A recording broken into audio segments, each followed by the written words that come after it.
Hello everyone, बच्चों कैसे हैं आप सभी।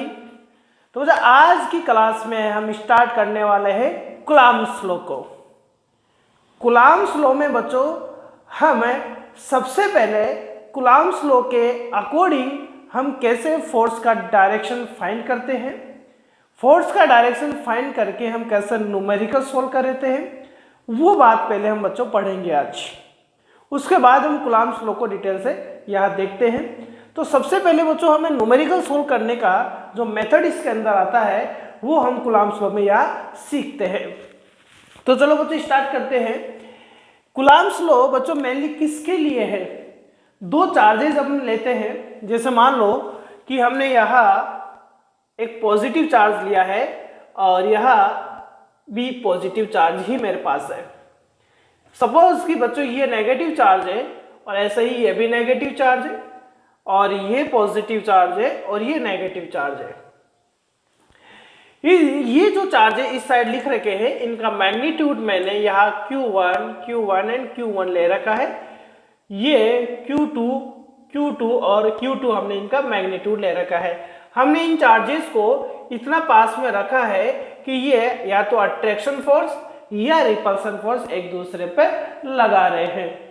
और हमें ये पता है कि बच्चों यदि ये सेम नेचर लाइक चार्जेस यदि अपने पास है तो चाहे वो पॉजिटिव हो चाहे नेगेटिव हो, ये यहाँ रिपल्सन फोर्स लगाएंगे, ये यहाँ रिपल्सन फोर्स लगाएंगे, बट ये दोनों एक दूसरे पर अट्रैक्शन फोर्स लगाएंगे। ये चार्ज का प्रॉपर्टी होता है। हम यहाँ पर सबसे पहले ये देखना चाह रहे हैं कि जो फोर्स लगेगा, चाहे ये Q1 चाहे Q2 पर फोर्स अप्लाई कर रहा हो, चाहे Q2 Q1 पर फोर्स अप्लाई कर रहा हो, तो उसका डायरेक्शन हम किस तरीके से देखते हैं, वो डायरेक्शन अट्रैक्शन या रिपल्सन फोर्स का होगा। उस डायरेक्शन के बेसिस पर ही बच्चों हम न्यूमेरिकल इजीली में सोल्व कर पाएंगे। तो पहले हम डायरेक्शन को देखते हैं। दूसरी बात कि बच्चों ये जो चार्जेस अपने पास में है ये पॉइंट चार्जेस है, ये पॉइंट चार्जेस है। पॉइंट चार्जेस का मीन हो गया हम इनको रेस्ट में मान सकते हैं या हम ये कह सकते हैं कि इनका जो साइज है इनके मिड की डिस्टेंस का कंपैरिजन में बहुत छोटा है। इनका जो Q1 और Q2 का जो अमाउंट है चार्ज का, वो इन दोनों के मिड का जो डिस्टेंस है उसके कंपैरिजन में बहुत कम है। यानी हम ये कह सकते हैं कि चार्जेस का वैल्यू यहाँ बहुत कम है दोनों के मिड के गैप के कंपैरिजन में। दोनों के मिड की बच्चों यहाँ डिस्टेंस में स्मॉल r मान लेता हूं, ये स्मॉल r है और ये अपने पास स्मॉल r है। ठीक है, अब हम बात करें तो ये देखो ये Q1 बच्चों Q2 पर क्या लगाएगा, रिपल्सन फोर्स लगाएगा, और Q2 भी Q1 पर क्या लगाएगा, रिपल्सन फोर्स लगाएगा। तो जो फोर्स लगेगा, force is a vector quantity, so उसका डायरेक्शन होगा, उसका जो डायरेक्शन होगा बच्चों वो डायरेक्शन इन दोनों चार्जेस की एडजॉइनिंग लाइन पर होगा। एडजॉइनिंग लाइन का मीन हो गया कि जैसे ये जो लाइन है बच्चों इन दोनों चार्जेस को मिलाने वाली लाइन है, तो इन दोनों चार्जेस की मिलाने वाली जो लाइन है, एडजॉइनिंग जो लाइन है, उसी पर फोर्स का डायरेक्शन होगा। यानी फोर्स ऊपर नीचे इस साइड नहीं होगा। फोर्स यदि चार्जेस आप हॉरिजॉन्टली ले रहे हैं तो ये जो डायरेक्शन होगा वही बच्चों जैसे इसका हॉरिजॉन्टली ही अपने पास होगा। कैसे, हम देखते हैं उसी चीज को। ये बात आप समझ चुके हैं, ये रिपल्सन ये अट्रैक्शन के लिए लिखा है हमने। अब यदि बच्चों Q1 Q2 पर फोर्स लगाएगा, Q1 Q2 पर फोर्स लगाएगा, तो हम ही देखेंगे बच्चों कि ये कौन सा फोर्स लगाएगा, रिपल्सन फोर्स लगाएगा। और उस रिपल्सन फोर्स की वजह से जो Q2 होगा वो Q1 से दूर भागेगा। यानी यदि Q1 इस Q2 को फोर्स लगाएगा तो बच्चों Q2 इस साइड भागेगा। यदि वो इस साइड भागेगा, इस साइड दौड़ेगा, तो हम ये कह सकते हैं कि ये एक फोर्स की वजह से भाग रहा है। और ये फोर्स किस पर लग रहा है बच्चों, Q2 पर लग रहा है। और किसकी वजह से लग रहा है, 1 की वजह से लिख रहा है। तो इस F21 का मीन हो गया बच्चों फोर्स ऑन Q2 किसकी वजह से, ड्यू टू Q1। तो हम ही देख सकते हैं कि जो F21 है यानी 2 पर 1 के कारण जो फोर्स लग रहा है उसका डायरेक्शन राइट साइड में उसके एडजॉइनिंग लाइन पर आ रहा है। इसी तरीके से यदि Q1 पर फोर्स लगाएगा तो बच्चों Q1 पर फोर्स कौन लगाएगा Q1 पर फोर्स सॉरी भाई Q2 लगाएगा। तो Q2 यदि Q1 पर फोर्स लगाएगा तो Q1 उससे दूर दौड़ेगा, उससे दूर दौड़ेगा तो इधर दौड़ेगा, इधर यदि वो दौड़ेगा तो ये फोर्स किस पर लग रहा है बच्चों, 1 पर लग रहा है। कौन लगा रहा है, 2 लगा रहा है, तो इसको लिखा जाएगा बच्चों F12। यानी F12 का मीन हो गया बच्चों यहाँ फोर्स किसकी वजह से बच्चों, या किस पर लग रहा है, ऑन Q1 ड्यू टू किसकी वजह से, Q2। तो हम ये देख सकते हैं कि हमने यहाँ लगने वाले अट्रैक्शन या रिपल्सन फोर्स का डायरेक्शन हम फाइंड कर सकते हैं। यहाँ हमने रिपल्सन फोर्स का डायरेक्शन तो फाइंड कर दिया है, दोनों एक दूसरे के जस्ट अपोजिट आ रहा है। हमें इसके वेक्टर फॉर्म में ये भी प्रूफ कर देंगे कि डायरेक्शन तो अपोजिट है, और ये जो मैग्नीट्यूड होगा F21 का एंड F12 का जो मैग्नीट्यूड होगा, यानी जितना फोर्स Q1 Q2 पर अप्लाई करेगा उतना ही फोर्स Q2 Q1 पर भी अप्लाई करेगा। मैग्नीट्यूड में से डायरेक्शन में अपोजिट होगा, तो ये न्यूटन के third law action and reaction को भी फॉलो करेगा, जिसको हम नेक्स्ट क्लास में आपको सिखाएंगे।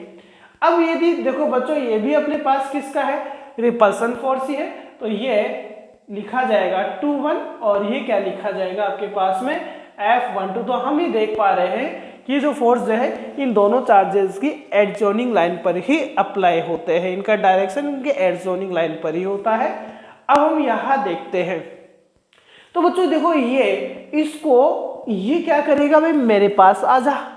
क्यों आ जा, क्योंकि बच्चों दोनों अनलाइक चार्जेस है, दोनों एक दूसरे को पसंद नहीं करते लेकिन पसंद करवाना चाहते हैं एक दूसरे को, तो अट्रैक्शन फोर्स यहाँ अप्लाई करेंगे, और अट्रैक्शन फोर्स यदि Q2 Q1 पर अप्लाई करेगा तो Q1 इसको पास बुलाएगा। भाई ये लड़का है, ये लड़की, अट्रैक्शन हो रहा है यहाँ, तो हम ये कह सकते हैं कि ये पॉजिटिव और ये नेगेटिव, दो अपोजिट चार्जेस यहाँ पर है, तो Q2 Q1 को पास में बुला रहा है। तो Q1 देखो पास में ऐसे जाएगा, नहीं जाएगा भाई, ठीक है, ये एरो का साइन उसके जाने का डायरेक्शन बता रहा हूँ फोर्स की वजह से। तो बच्चों ये फोर्स किस पर लग रहा है, कौन लगा रहा है ये फोर्स, या किस पर ये फोर्स लग रहा है, तो बच्चों ये 1 पर लगा रहा है, 1 पर लग रहा है, और कौन लगा रहा है, 2 लगा रहा है, ठीक है। अब ये Q2 को Q1 क्या बोलेगा, भाई देख मैं अकेला पास नहीं आऊंगा, तुझे भी पास आना पड़ेगा, दोनों उस पास आएंगे तभी तो अट्रैक्शन माना जाएगा भाई। तो Q2 Q1 के पास जाएगा, और यदि Q2 Q1 के पास जाएगा तो हम ये कह सकते हैं कि ये फोर्स 2 पर लगेगा, किसकी वजह से, 1 की वजह से। तो हम ये देख रहे हैं कि बच्चों एक फोर्स 1 2 लग रहा है वो ऐसे राइट डायरेक्शन में है, और जो 2 1 लग रहा है वो लेफ्ट डायरेक्शन में है। तो जितना अट्रैक्शन ये लगाएगा उतना अट्रैक्शन ये लगाएगा, ठीक है। एक पोर्शन से तो यहाँ अट्रैक्शन नहीं होने वाला, तो यहाँ दोनों का मैग्नीट्यूड यहाँ पर भी सेम रहेगा, और डायरेक्शन हम देख रहे हैं अपोजिट है। तो हम ये देख पा रहे हैं कि बच्चों ये जो डायरेक्शन है ये आपको मस्ट आना चाहिए। विदाउट डायरेक्शन हमें यहाँ न्यूमेरिकल करने में बड़े ही प्रॉब्लम को फेस करनी पड़ती है। इसलिए मैंने आपको यहाँ कूलॉम लॉ का पहले फोर्स का, अट्रैक्शन का, रिपल्सन का डायरेक्शन सिखाया है। उस डायरेक्शन के बेसिस पर हम न्यूमेरिकल बहुत अच्छे से कर पाएंगे। अब हम इसका जो फोर्स का मैग्नीट्यूड है बच्चों, यहाँ मैंने पहले डायरेक्शन सिखा दिया आपको, अब हम मैग्नीट्यूड फाइंड करने का मेथड यहाँ सिखाएंगे कि ये दोनों चार्जेस एक दूसरे पे यदि फोर्स अप्लाई करते हैं तो उस फोर्स का हम कैसे मैथमेटिकल कैलकुलेशन कर सकते हैं। तो बच्चों आप फटाफट से नोट डाउन कर लीजिए, ठीक है, हाँ पॉज करिए किया करें और नोट डाउन आप किया करें भाई, ठीक है। अब हम इसको यहाँ से रिमूव करके हम क्या करते हैं, इसका मैथमेटिकल मैग्नीट्यूड फाइंड करने का फॉर्मूला यहाँ देखते हैं भाई, ठीक है। चलो स्टार्ट करते हैं। तो यहाँ नॉर्मली हम दो चार्जेस ले लेते हैं, पॉइंट चार्जेस, ठीक है। एक Q1 लिया हमने, एक Q2 लिया है, और दोनों का डिस्टेंस R ले रखा, हमने मैग्नीट्यूड ऑफ फोर्स कितना मान लिया, F मान लिया, दोनों के मिड में मैग्नीट्यूड ऑफ फोर्स F ले रखा है।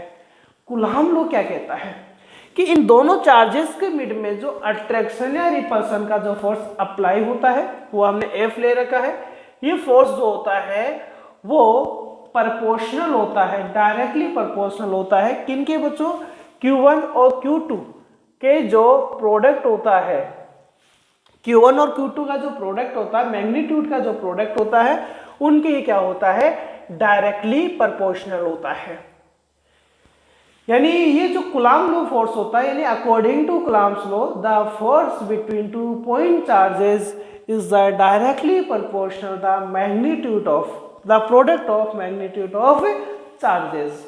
इन दोनों चार्जेस के मैग्नीट्यूड के प्रोडक्ट के डायरेक्टली प्रोपोर्शनल होता है। लेकिन हम ये एक बात थोड़ा सा दिमाग में हम सोच भी सकते हैं कि वास्तव में यदि आप चार्जेस को ज़्यादा लेंगे तो फोर्स वास्तव में ज़्यादा लगेगा। कितना ज़्यादा लगेगा उसका कैलकुलेशन हम इस बेसिस पर करते हैं। अब हमें यह भी पता है, हम जानते हैं नॉर्मली यदि हम इसको थिंक करें कि वास्तव में बच्चों यहाँ डिस्टेंस अपने पास में वेरी करेगा तो फोर्स भी वेरी करेगा। यदि डिस्टेंस दोनों चार्जेस का कम रहेगा तो अट्रैक्शन रिपल्सन फोर्स कम लगेगा और ज़्यादा रहेगा तो यहाँ फोर्स क्या लगेगा, कम लगेगा। यानी हम ये कह सकते हैं कि डिस्टेंस कम होने पर फोर्स ज़्यादा लगना है और डिस्टेंस ज़्यादा होने पर फोर्स कम लगना है। तो ये फोर्स जो होता है इन दोनों चार्जेस का जो डिस्टेंस होता है उसके स्क्वायर के बच्चों क्या होता है, इनवर्सली प्रोपोर्शनल होता है। स्क्वायर के क्या होता है, इनवर्सली प्रोपोर्शनल होता है। So from equation first and second को आप कंबाइन करके लिखे यहाँ, तो देखो आपने को क्या रिजल्ट प्राप्त होने वाला है, F proportional Q1 Q2 divided by r square. हम यहाँ एक कांस्टेंट का यूज कर रहे हैं और यहाँ बच्चों में कांस्टेंट यूज कर रहा हूँ K। क्या कांस्टेंट का यूज किया बच्चों, हमने K कांस्टेंट का यहाँ पर यूज किया है। और ये जो K अपने पास है हम इसको इलेक्ट्रिकल या कूलम्ब कांस्टेंट बोलते हैं। हम बच्चों इसको इलेक्ट्रिकल कांस्टेंट या हम इसको साइंटिस्ट के नाम पर हम इसको बच्चों कूलम्ब कांस्टेंट भी कहते हैं। ठीक है, पहले हम इस K के बारे में थोड़ा देख लेते हैं। तो ये K जो होता है बच्चों अकॉर्डिंग टू फॉर्मूला क्या हो सकता है, F into r square divided by Q1 and Q2 हो सकता है, नहीं हो सकता। तो यहाँ से हम इसका वैल्यू बात करें तो इसका वैल्यू होता है 9 इंटू 10 टू पावर 9। K का कांस्टेंट का वैल्यू 9 इंटू 10 टू पावर 9 होता है। अकॉर्डिंग टू मैथमेटिकल फॉर्मूला इसका जो यूनिट होगा F का बच्चों क्या होगा, न्यूटन होगा, into r square so metre square, divide है तो पर आ गया, Q1 Q2 दो चार्जेस है तो कूलम्ब स्क्वायर हो गया। तो इस K का जो वैल्यू होता है वो 9 into 10 to power 9 newton into metre square पर कूलम्ब स्क्वायर होता है। अब हम बात करें K को बच्चों हम इस तरीके से भी लिखते हैं 1/4 pi epsilon not. Epsilon not है, एप्सिलॉन नॉट हम इसको बोलते हैं। और इस एप्सिलॉन नॉट का भी एक फिक्स वैल्यू होता है। इसका फिक्स वैल्यू होता है बच्चों, पहले इसका नेम हम बता देते हैं। ये अपने पास में बच्चों इलेक्ट्रिकल परमिटिविटी होती है। ये क्या होती है बच्चों, अपने पास में इलेक्ट्रिकल परमिटिविटी होती है। और हम इसको इसका जो इन है फ्री स्पेस का होता है। मीडियम के लिए बच्चों हम ये नोट का यूज नहीं करते हैं। इसका जो वैल्यू होता है वो होता है बच्चों 8 वैल्यू याद रखें, बहुत बार यूज आता है, 8.85 इंटू 10 टू पावर -12। इसका जो यूनिट होगा, क्योंकि बच्चों हम इस एप्सिलॉन नॉट को यहाँ 1/4 पाई के लिख सकते हैं, तो इसका यूनिट हम इस फॉर्मूले के बेसिस पर यदि देना चाहे तो इसका यूनिट K का जस्ट इनवर्स होगा। K का यूनिट ये है तो इसका जस्ट जो इनवर्स होगा, इनवर्स का मीन कूलम्ब स्क्वायर को ऊपर लीजिए आप और डिवाइड में क्या कर दीजिए न्यूटन इंटू मीटर स्क्वायर।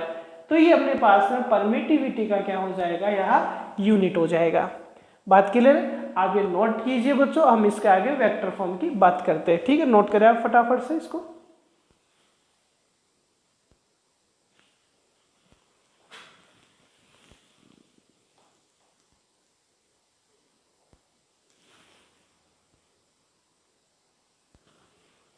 ठीक है, तो चलो हम बात करते हैं हम आगे इसके, हम वेक्टर फॉर्म की बात करते हैं और फिर हम इसके नेचर से रिलेटेड बात करेंगे। नेक्स्ट क्लास में बच्चों इससे रिलेटेड काफी न्यूमेरिकल्स एनसीईआरटी में है, हम उनका डिस्कशन करेंगे। ठीक है, तो चलो फोर्स अपने पास क्या है भाई, अपने पास फोर्स आया है K Q1 Q2 divided by r square in vector form. इन वेक्टर में लिखेंगे बच्चों एफ वेक्टर के, और हमें ये पता है कि बच्चों कोई वेक्टर क्वांटिटी जो होता है उसका डायरेक्शन रिप्रेजेंट करने के लिए यूनिट वेक्टर का यूज किया जाता है। सो यह यूनिट वेक्टर लिख रहा हूं बच्चों आर केप। ठीक है, आर केप यूनिट वेक्टर होता है, और आर केप जो होता है बच्चों वो वेक्टर और मैग्नीट्यूड ऑफ वेक्टर होता है का रेशियो होता है। ये बात अपने को 11th क्लास में पढ़ रखी है भाई, बता भी रखा हमने। तो ये यूनिट वेक्टर और उस वेक्टर का जो मैग्नीट्यूड होता है, मैग्नीट्यूड को आप मॉडुलस या विदाउट मॉडुलस में इस फॉर्म में लिख सकते हैं। तो ये एफ अपने पास इस तरीके से भी लिखा जा सकता है, F equals to k Q1 Q2 divided by r square r, और ये आर। ठीक है, सो F equals to k Q1 Q2 ये आर, और ये क्या हो जाएगा आर क्यूब हो गया। एक फॉर्म ये भी लिखी जा सकती है। अब यदि बच्चों कई बार हमें प्रॉब्लम करता है एमसीक्यूज वगैरह क्वेश्चन में, जैसे मान लो कि बच्चों दो चार्जेस अपने को दे दिए, एक पॉजिटिव चार्ज एक नेगेटिव चार्ज है, और कोई वैल्यू इनकी कुछ ना कुछ दे रखा है आपको, और मान लो उसका आंसर जो है वो 10 न्यूटन आ रहा है। कितना न्यूटन आ रहा है आपको सॉल्यूशन में? 10 न्यूटन। लेकिन आपने जैसे एमसीक्यू देखा तो उसमें आंसर आपको मिला 10 न्यूटन माइनस 10 न्यूटन। अब आपके प्रॉब्लम आ गई कि सर हम कौन सा आंसर इसमें करेक्ट करें, कि दो चार्जेस है पॉजिटिव और नेगेटिव है, अट्रैक्शन फोर्स लगेगा, रिजल्ट मान लो सपोज 10 न्यूटन आ रहा है।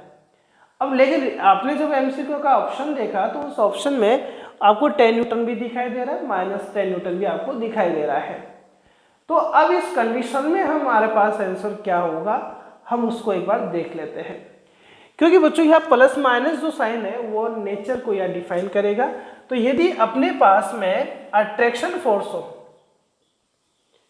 कैसा फोर्स हो बच्चों? अट्रैक्शन फोर्स हो, तो उसके रिजल्ट को आप यहाँ नेगेटिव में लिख सकते हैं। उसके रिजल्ट को हम नेगेटिव में लिख सकते हैं, या हम इसको ऐसा भी लिख सकते हैं minus k Q1 Q2 divided by r square and r cap. तो ये माइनस साइन जो होता है वो ये डिफाइन नहीं कर पा रहा है, या डिफाइन नहीं करता है कि फोर्स नेगेटिव होता है। नो नो नो, ये डिफाइन करता है कि nature of force. Minus sign क्या डिफाइन करता है? यहाँ नेचर ऑफ फोर्स जो होगा वो अट्रैक्शन का है भाई, और अट्रैक्शन के लिए आप नेगेटिव साइन यूज कर सकते हो। जैसे हम ग्रेविटेशनल फोर्स की बात करें बच्चों, ग्रेविटेशनल जो फोर्स होता है, ग्रेविटी का जो फोर्स होता है उसमें हम माइनस साइन यूज करते हैं, और माइनस साइन वह क्या डिफाइन करता है कि फोर्स का नेचर कैसा? अट्रैक्शन का है। ऐसे रिपल्सन यदि अपने पास आता है तो रिपल्सन फोर्स में बच्चों ये जो होता है वो पॉजिटिव में आप यूज लेते हैं, क्योंकि रिपल्सन में आप देखेंगे हम ये कह सकते हैं कि Q1 और Q2 का प्रोडक्ट यदि लेस देन 0 है, Q1 और Q2 का प्रोडक्ट यदि ग्रेटर देन 0 है, लेस देन 0 इसका मतलब बच्चों नेगेटिव में रहेगा। और नेगेटिव में कब रहेगा? जब एक पॉजिटिव रहेगा और एक नेगेटिव रहेगा, और एक पॉजिटिव और एक नेगेटिव रहेगा अपने पास में, तो तभी तो रिजल्ट उसका लेस देन 0 रहेगा, नेगेटिव में रहेगा। और हम ये कह सकते हैं पॉजिटिव नेगेटिव, सो ये अट्रैक्शन होगा यहाँ। बात क्लियर है भाई? और यदि ये ग्रेटर देन 0 है, मीन पॉजिटिव है, तो पॉजिटिव तभी हो सकता है यदि बहुत पॉजिटिव हो या बहुत नेगेटिव हो, तभी इनका प्रोडक्ट ग्रेटर देन 0 आएगा। और दोनों पॉजिटिव दोनों नेगेटिव लाइक चार्ज है, तो बच्चों यहाँ क्या होना है? रिपल्सन ही होना है। बात समझ में? तो ये था अपने पास में बच्चों कूलम्ब्स का लॉ। नेक्स्ट क्लास में हम कूलम्ब्स लॉ से रिलेटेड इसकी कुछ प्रॉपर्टीज़ का और इसका वेक्टर फॉर्म का स्टडी करेंगे। लेकिन उससे पहले कुछ क्लासेस में बच्चों हमें इससे रिलेटेड बहुत सारे न्यूमेरिकल्स अपने एनसीईआरटी में, उन न्यूमेरिकल्स की पर्टिकुलर क्लास में यहाँ पर आपको देने वाला हूँ। ठीक है बच्चों, थैंक यू।